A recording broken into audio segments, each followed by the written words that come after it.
Hi, welcome back to our show. My name is Eileen Plunkett, your host, and I just wanted to say, last week we had such an amazing time talking about the gender agenda, but today I am joined by new author of the book, The Privilege of Being a Woman, Luke Hurley.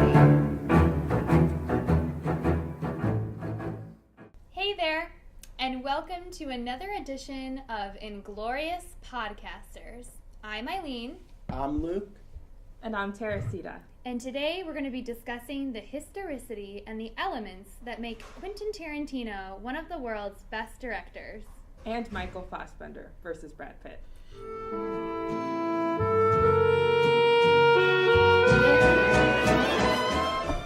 Once again, thank you for joining us today on Inglourious Podcasters. As I said, my name is Eileen. I'm Luke. And I'm Teresita. And we are so happy that you're here to join us to discuss Quentin Tarantino's Inglourious Basterds. So guys, I think we should just kind of hit things off. Why don't we talk about this film as kind of like a historical piece in and of itself? I mean, do you think that Quentin Tarantino's intention was to be historically accurate in this film?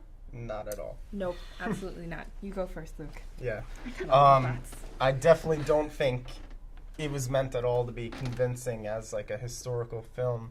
I think he used like the time period well, but obviously it's not accurate because like they kill Hitler. Yeah. And, spoiler, but they do kill Hitler, and that is not historically accurate. But it shows, I mean, it can tell you a lot about the time period still, even though it's not totally accurate. But and you were saying about the, what was it? The violence. Oh yeah. So one thing that we were talking about, discussing earlier, was kind of this idea of switching roles. Quentin Tarantino does a wonderful job kind of reminding us of the intense violence of the time. And though it's not historically accurate that, as we know in the film, the cinema burns down full of high German and Nazi officials, as well as Hitler and other leaders of the party, kind of burns to the ground. We know that that did not happen. Yes. But what's fascinating about it is the amount of violence that's directed at the German Nazis, and it kind of takes you back. I mean, what do you think, Teresita? I think, okay, so it's definitely not convincing as a film as history. However, I see it kind of, and I mentioned this yesterday, I don't think it really made sense when I said it then. But what I meant to say was that it's kind of like an essay or a paper about history, not necessarily, it's kind of like a commentary on history. It's not meant to portray history accurately, but more make an insight about our society today and those past events. And it's kind of the present making sense of what happened in that time and really digesting the trauma that the people went through, etc. Yeah, and I think it's really fascinating. I mean, we see these scenes, this scene of the cinema where these people are trapped and being burned to the ground and brutally murdered. And I think it kind of makes a commentary on our society today as a whole. I mean, I don't know how you guys feel, but I feel personally our generation is a little disconnected to the violence that went on in World War II and to the horrors. I mean, we hear about it every day. Yeah, we hear about it every day, but to really kind of sit and dwell on the extreme violence of that time was kind of horrific. And so kind of when Quentin Tarantino switches these roles, where it's the Jewish Americans and other people who are kind of the wielders of violence upon these people, it makes you take a step back. It's kind of a reality check and a reminder of what kind of violence there was and what the Nazis were doing to the Jewish people.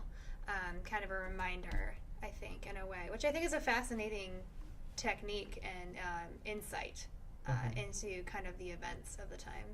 Because it's been so normalized that Tarantino takes a step back and introduces something new and makes you really think about it. And yeah, as we know, Tarantino is far from normal. If we can say that. Yeah. What is he, Eileen? I'd like to describe his directing style and kind of like his take on things as kind of like a 14-year-old boy with a fixation on violence. I mean, as you can see, everything is over the top and very intense. But, you know, that being said, it makes for a pretty good film. It's definitely keeps your eyes on the screen or away from it. Or away, yeah. Warning, if you have a sensitive mother or small children, please do not show them this movie. At all. Yeah. No. Yeah. It's not just that. But then another thing that we mentioned before was how Tarantino also, with that role reversal, makes a commentary on there is no hero in war. Right. That everyone commits atrocities and everyone does something morally wrong within the stage of war. Mm-hmm. And ultimately, I think what he does with his violence in most of his films is that he tries not to... Well, I won't say for all of his films, but this one in particular, because some of them are really twisted. Yes. This one in particular, I think he uses violence as a way to show that there is no hero. That's what I'm trying to say. Yeah. But yeah. Yeah, I think a really good moment in the film for me, kind of realizing that, is this movieception moment, this that you were talking about the other day. That in the scene where these German Nazi Party officials in the cinema are watching a film that was produced by one of their own. And within the film, there's a lot of violence. I mean, you were talking about it. I don't know if you want to... it was, so there was like this German soldier, so he killed a lot of enemies, he won a medal or whatever, and so they made a movie about him. And all the German officials are at the movie theater watching this, and from what we can see on the film within a film, it's just violence. It's just people dying left and right, falling off buildings from getting shot. And when you really look at it, there's a lot of the same shots as actual violence in the real film. Mm-hmm. So he's kind of making a commentary on, look, they're just, you think, oh, they're watching this movie, it's just violence, whatever, but is it really different from what you're watching? So it was just kind of interesting. Like he's making fun of us. Yeah. Oh, he's definitely. poking fun at you. Yeah, you think you're better than the Nazi Party, but here you are watching a film that is probably even more violent than what they were watching. And to kind of go back, you know, we see the Jewish American soldiers, the Basterds, the Inglourious Basterds themselves, coming in and kind of releasing this intense violence upon these people, and you know, shooting them down. The place is going up in flames. They eventually kind of have like a suicide bombing going on. Yeah. And yeah, that's true. If you haven't seen this film, it's quite a scene. It's crazy. But that being said, it kind of makes you it kind of takes you back, because like on one hand you're happy that the Nazis are kind of getting what's coming to them, but on the other hand it's like they're now are they heroes? Are they really heroes? I mean, this mass violence, is this something that you can say like, oh yeah, I stand behind that morally? I think that I don't know, that seems like it's justified. It seems almost literally overkill. Yeah. It seems just incredibly malicious, and I think plays right into your point about that there are no heroes in war. Right. Yeah. Definitely.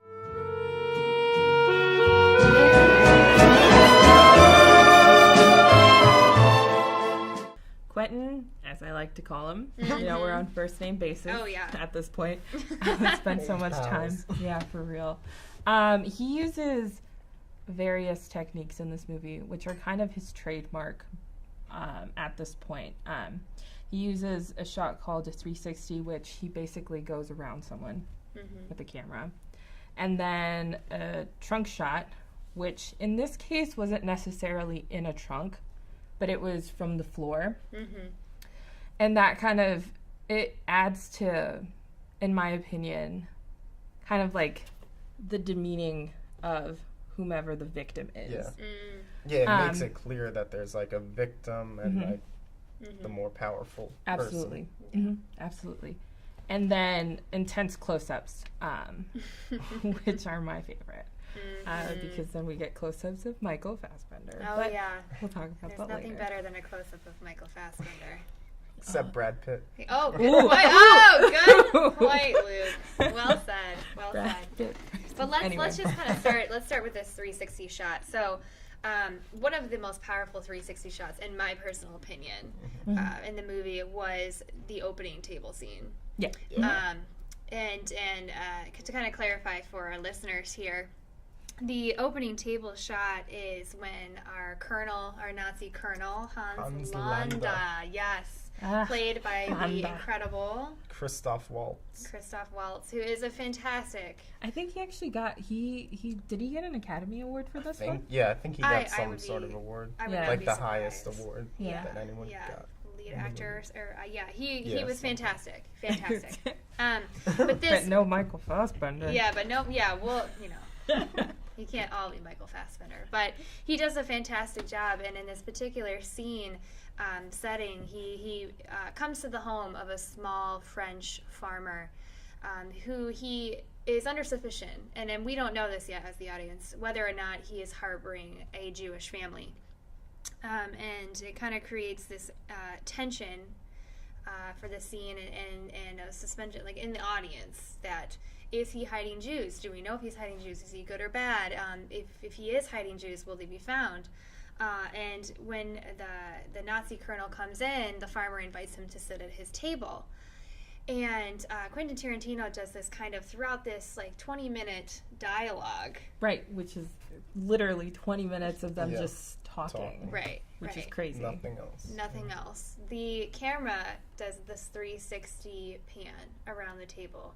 Kind of as the audience that we're kind of moving around the table slowly, which is fascinating. You know what I mean? I think it's a very particular shot, and I mean, what do you think it adds? Yeah, because it doesn't really move before that, while they're just talking. There's no cool shots like that, but then that's the first time they do it, and it just adds a lot of tension. Yeah, I think.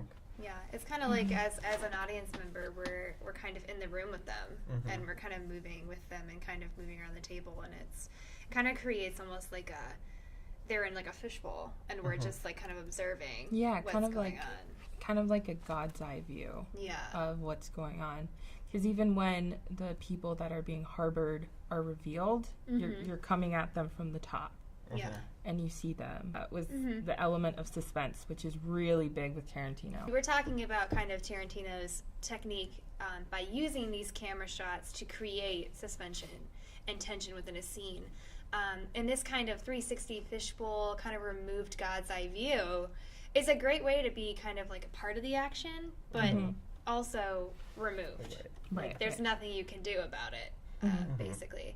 And then we were talking about this trunk shot, kind of this victim. The last thing, sorry, the one thing I wanted to add to the whole tension thing was Alfred Hitchcock. Right. Was that he said the way to build tension in a scene, and I think Tarantino does amazingly, is imagine a game of cards, and they have a bomb strapped to the bottom, and then the bomb just goes off. You're in shock for 5 seconds, and then you're like, okay, it just went off. A bomb went off.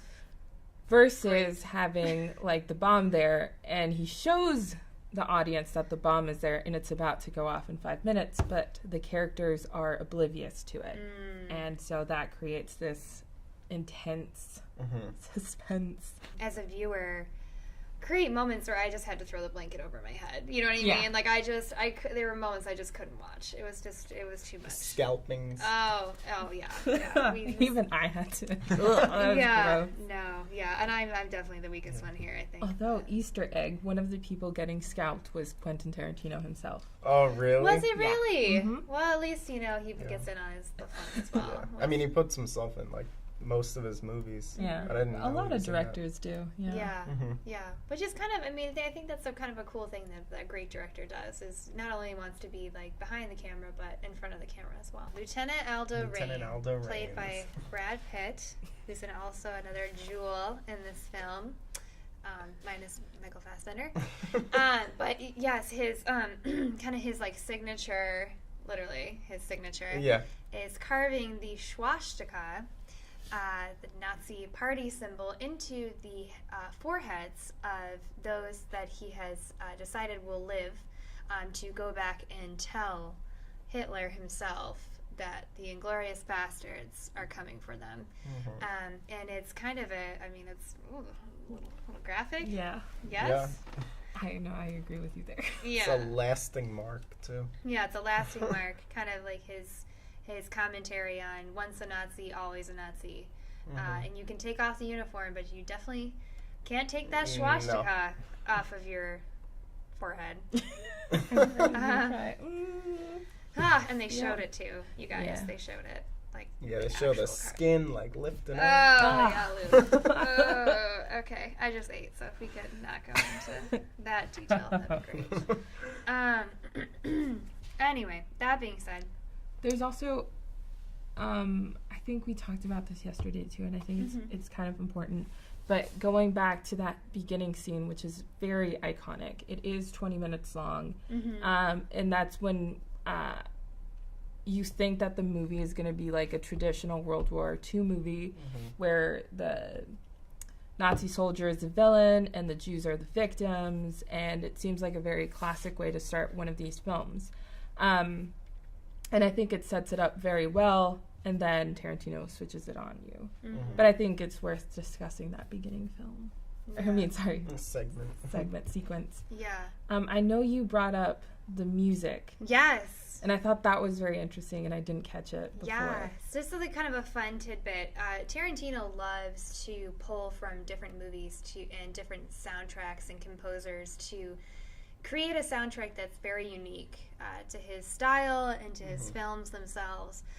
And one of the things that was actually one of the most fascinating for me was just the very opening 10 seconds. And I'm going to explain here for a second. Yes.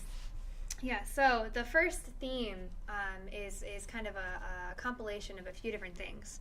But what the composer did for the soundtrack was he incorporated Beethoven's piano sonata, Für de Lis.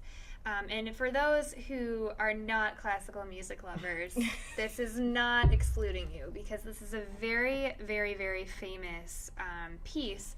And I'm just going to play a little tidbit here on the mic for you. So if you've ever heard this before, which I'm sure you have, it's a very, very beautiful piece of music. But the first few notes of this song are incorporated into the soundtrack. So the first 10 seconds you hear is this. And that's it. And then you kind of hear another string section, which is different, very different. And then once again you hear the same motif from Für de Lis by Beethoven. And this was playing over and over and over again in the beginning, and it was driving me insane because I was kind of so puzzled. I mean, why would this composer just play that short motif? And what I came to find out later was that our big character, I mean the character of this film, in my opinion, the Colonel Hans Landa, he is our Nazi colonel, but what we come to find out later in the film is that he's not German, he's Austrian. And I think that was kind of very interesting because Beethoven himself is Austrian.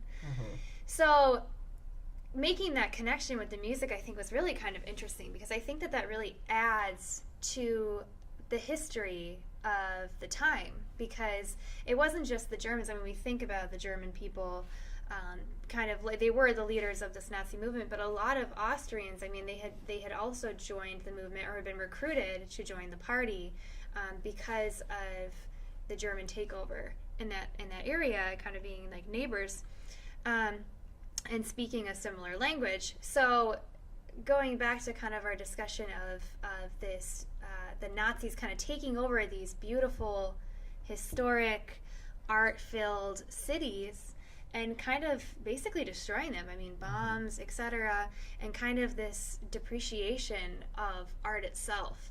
And so when you have this Austrian composer who's so incredibly celebrated as Beethoven being connected with this Austrian Nazi Colonel.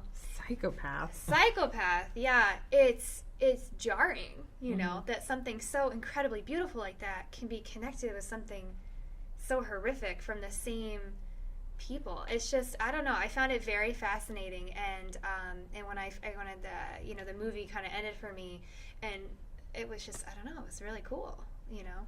Yeah. So kind of music nerd moment.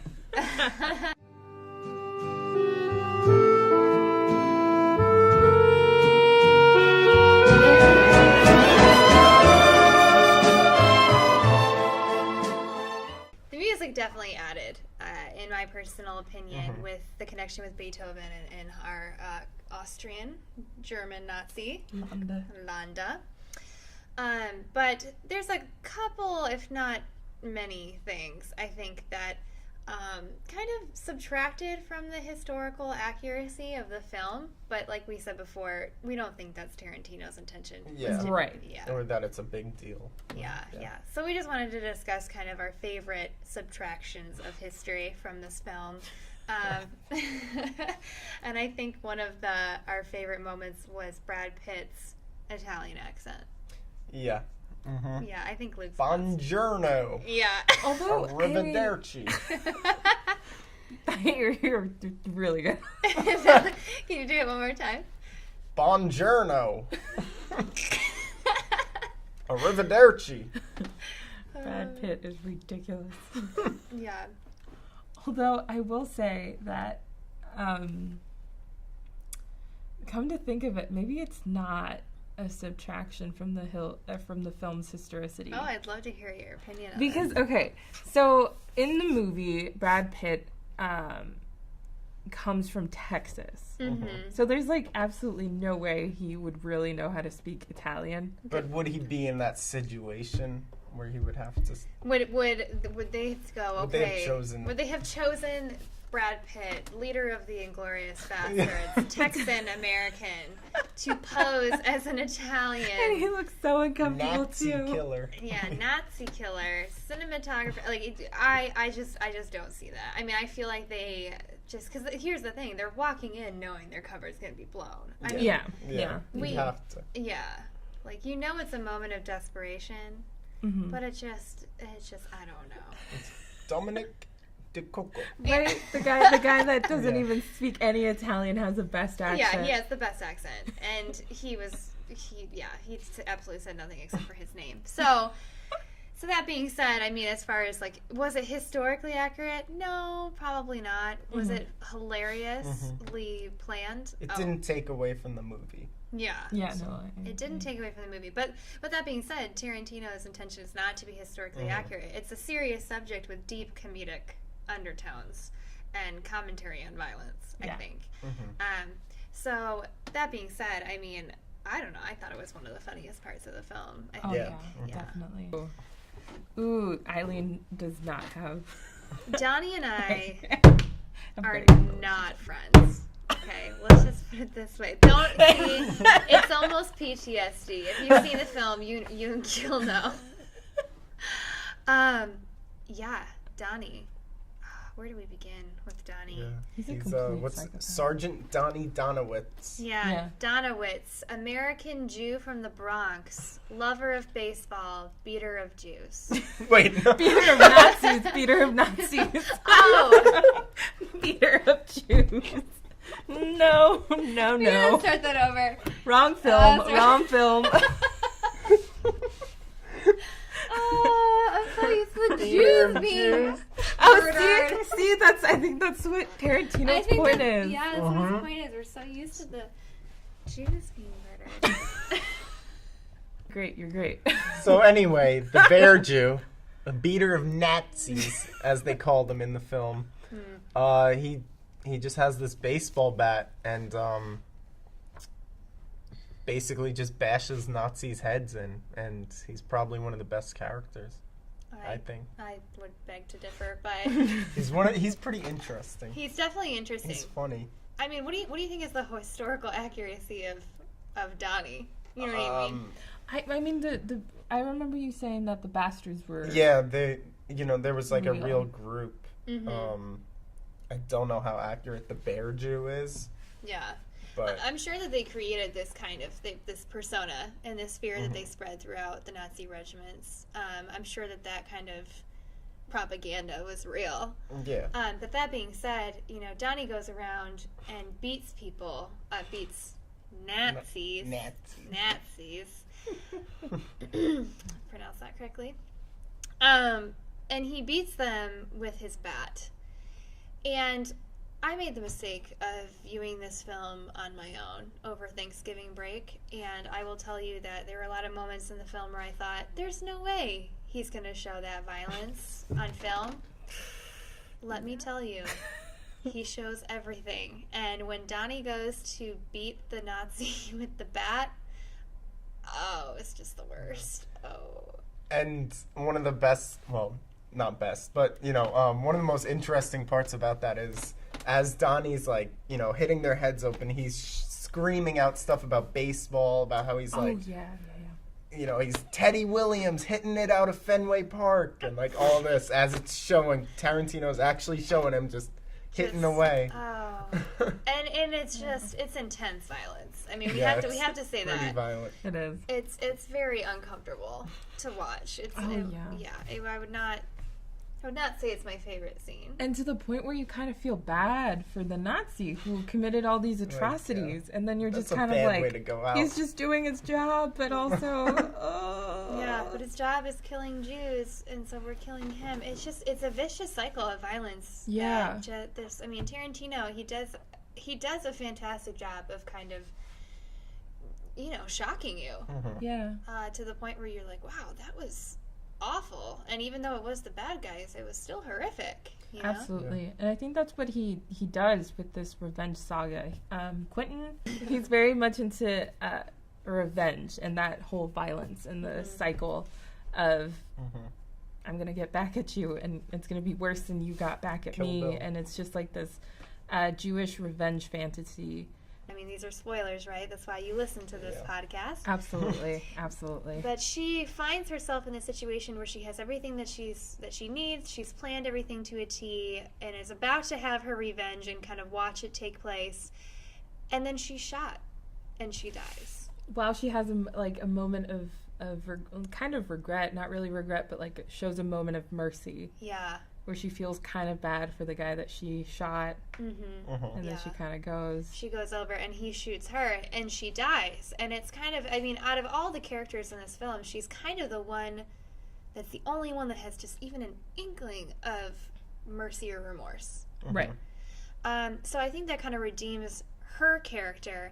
But that being said, she follows the same line of intense revenge, and I feel like even though she had that moment, she would have gone through with it. You know, I think. I mean, I don't think that anything would have changed her mind at that point.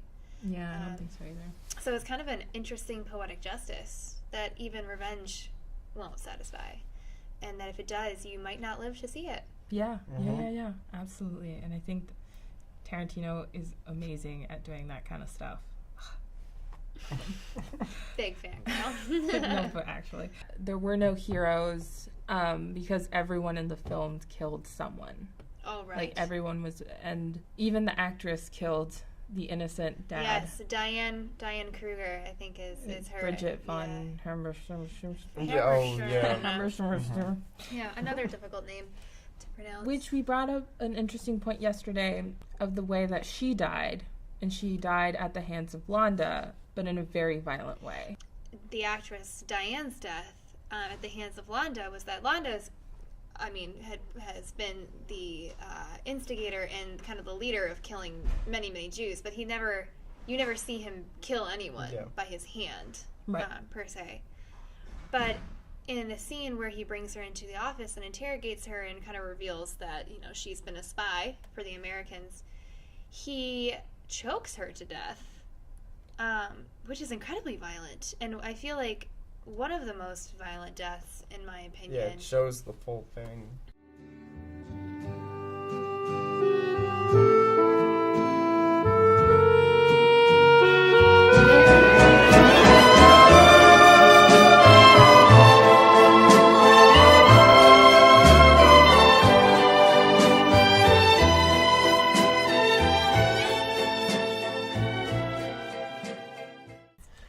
right, welcome to our fourth segment, Brad Pitt versus Michael Fassbender.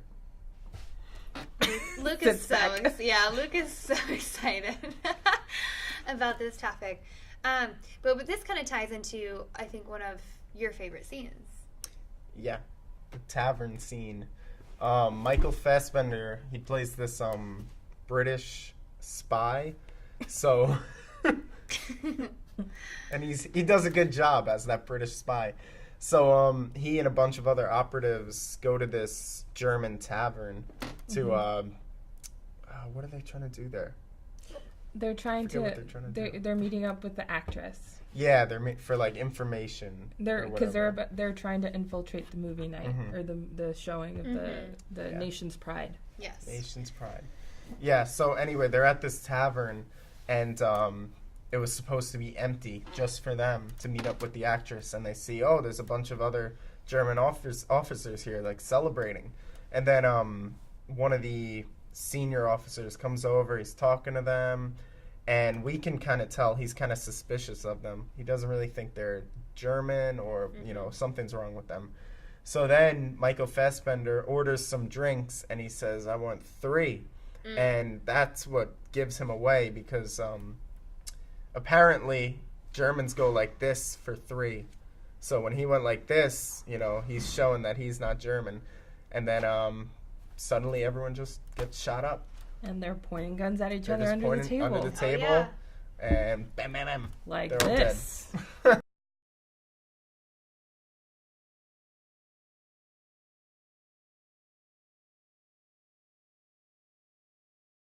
So yeah, that being said, Michael Fassbender's death was incredibly tragic. But this kind of historical accuracy kind of put in there, German 3, English 3, American 3, was very interesting and kind of a really cool little tidbit from Tarantino that basically blew Fassbender's cover and resulted in his passing. May he rest in peace. May he rest in peace. Yeah. Indeed. And also, as an aside, Michael Fassbender is definitely better than Brad Pitt. There, I said it, take it as you will. And we just don't have enough time for Luke to kind of come back with something. So therefore, Michael Fassbender's the best. Therefore, Michael Fassbender wins. Yes. He got his cover blown and his brains blown out. All right. Well. And on that note, thanks for listening to our show.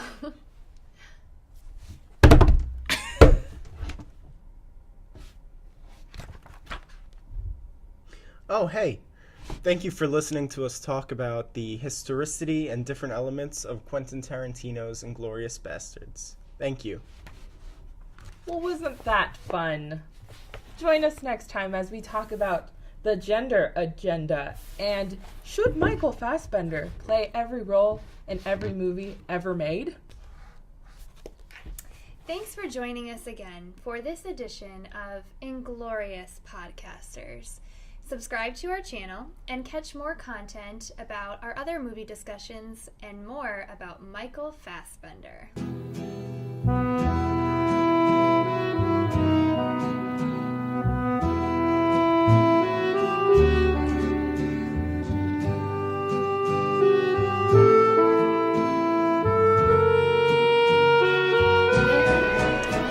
Hello, and welcome back to Germany is Beautiful. I'm your host, Eileen Plunkett, and today we have with us Italian cinematographer. I'm sorry, could you say your name for us, please? Enzo Gorlami. I'm sorry, one more time? Gorlami. Enzo Gorlami. Okay, all right, Enzo. You have a very specific accent. Can I ask you, where in Italy are you from? Napoli. Napoli? Napoli.